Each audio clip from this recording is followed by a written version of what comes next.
La mesure n'est pas anodine. Ce mercredi matin, à Kiev, l'ambassade américaine a décidé de fermer ses portes après avoir reçu des informations sur une possible attaque aérienne massive.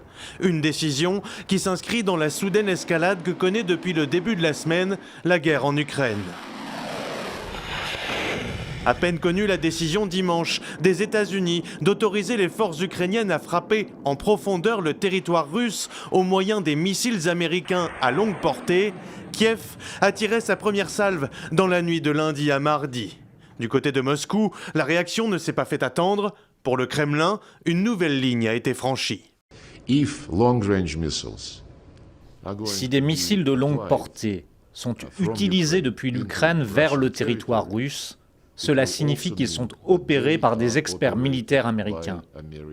Nous considérerons cela comme une nouvelle phase de la guerre occidentale contre la Russie, et nous réagirons en conséquence.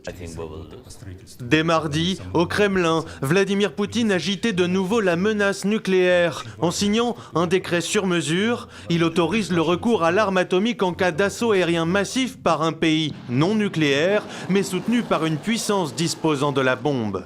Du côté de Kiev, l'autorisation de l'administration Biden d'utiliser des missiles longue portée n'efface pas les inquiétudes liées à l'arrivée prochaine de Donald Trump à la Maison-Blanche. S'ils coupent, je pense que nous perdrons. Bien sûr, nous resterons, nous nous battrons. Nous avons notre production, mais elle n'est pas suffisante pour l'emporter, et je pense qu'elle n'est pas suffisante pour survivre. Mais si un tel choix est fait, ce sera le choix des Américains. Alors nous déciderons de ce que nous devons faire.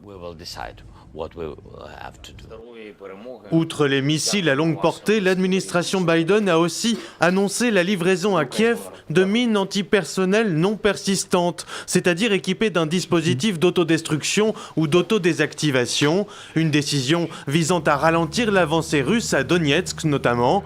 Le Kremlin a aussitôt accusé Washington de vouloir prolonger la guerre.